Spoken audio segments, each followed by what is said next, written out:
तो मेरे बहुत ही प्रिय और बेहद सम्मानित साथियों, हृदय की असीम गहराइयों से अभिनंदन, बहुत बहुत हार्दिक स्वागत।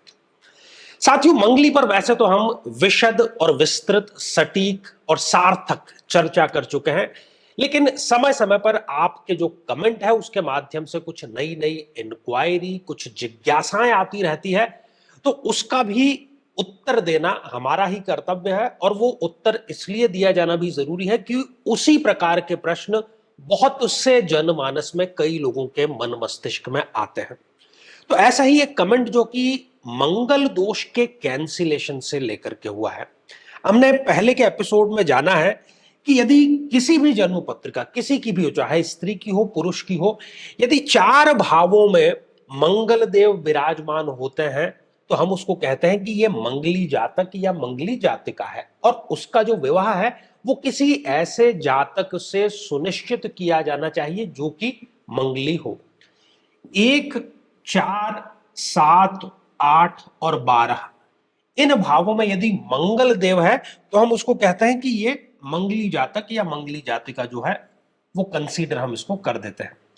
साथियों, कई वर्षों के जन्म पत्र का अध्ययन और लाखों कुंडलियों के अध्ययन के बाद हम ये कह सकते हैं कि यदि किसी की जन्म पत्रिका में सूर्य पीड़ित है तो उसको इस ग्रह की महादशा में इन 9 लक्षणों का, इन 9 कष्टों का, पीड़ाओं का अवश्य सामना करना पड़ता है। व्यक्ति में आत्मविश्वास की बेहद कमी होना, अपने पिता से अनबन होना, पैतृक संपत्ति का न मिलना, सरकारी कार्यों में बाधा, पाचन तंत्र की खराबी, आंखों की कमजोरी, बार बार अपमानजनक स्थितियों का सामना करना, हड्डियों की कोई ना कोई समस्या बने रहना या फिर सिर दर्द रहना।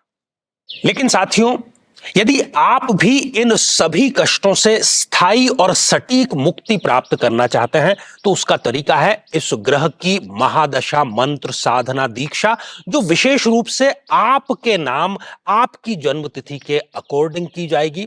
और गुरु दीक्षा के माध्यम से अभिमंत्रित माला भी आपको प्रदान की जाएगी, ताकि न केवल ये सारे कष्ट दूर हों बल्कि ये पूरी की पूरी महादशा आपके लिए शांतिदायक और सुख समृद्धिदायक साबित हो।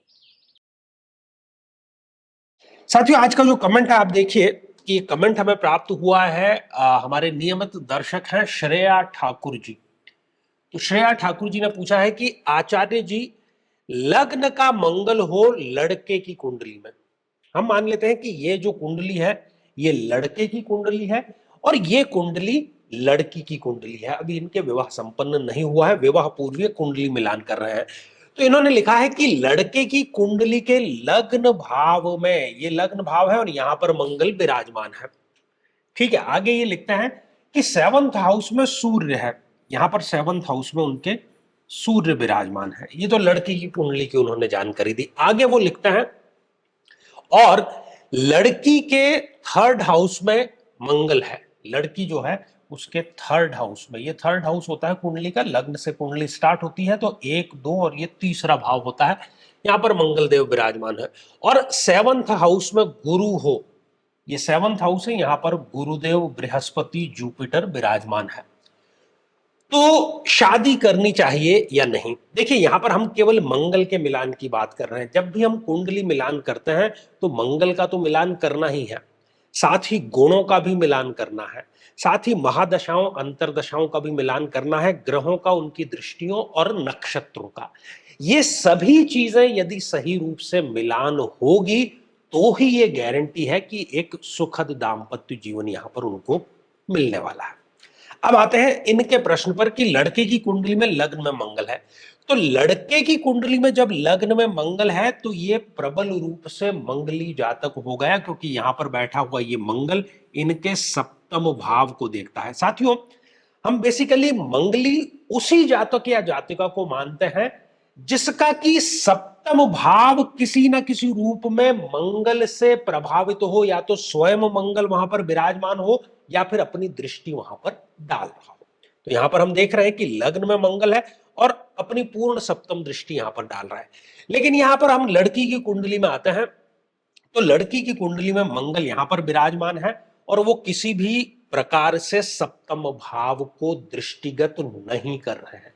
तो ये एक नॉन मंगलिक कुंडली हो गई और ना ही यहां पर मंगल दोष का किसी प्रकार का कैंसिलेशन हो रहा है। कई लोगों ने परवर्ती, क्योंकि जब हम बृहद पराशर होरा शास्त्र पढ़ते हैं जो कि ऑथेंटिक क्लासिकल और शास्त्रीय किताब है भारतीय ज्योतिष की, वैदिक ज्योतिष की, तो उसमें कहीं पर हमें ये कैंसिलेशन का भाव या मंगल योग का हमें नजर नहीं आता है। परवर्ती जो किताबें हैं उनमें लिखा है, लेकिन गुरु का यहां पर बैठना सप्तम भाव में इनके मंगल दोष को जो कि इनको लड़के से प्राप्त हो रहा है उसका कैंसिलेशन हो रहा है, ऐसा बिल्कुल भी नहीं है।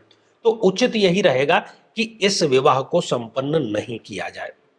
साथियों, कुंडली के 1, 4, 7, 8 और 12वें भाव में मंगल होना, उसको हम मंगली जातक या जातिका कह देते हैं। और जब उसके लिए हमें किसी जीवन साथी की तलाश करनी होती है तो हम प्रेफरेंस देते हैं कि मंगली जातक या जातिका मिल जाए या फिर उस दोष का कैंसिलेशन हो जाए।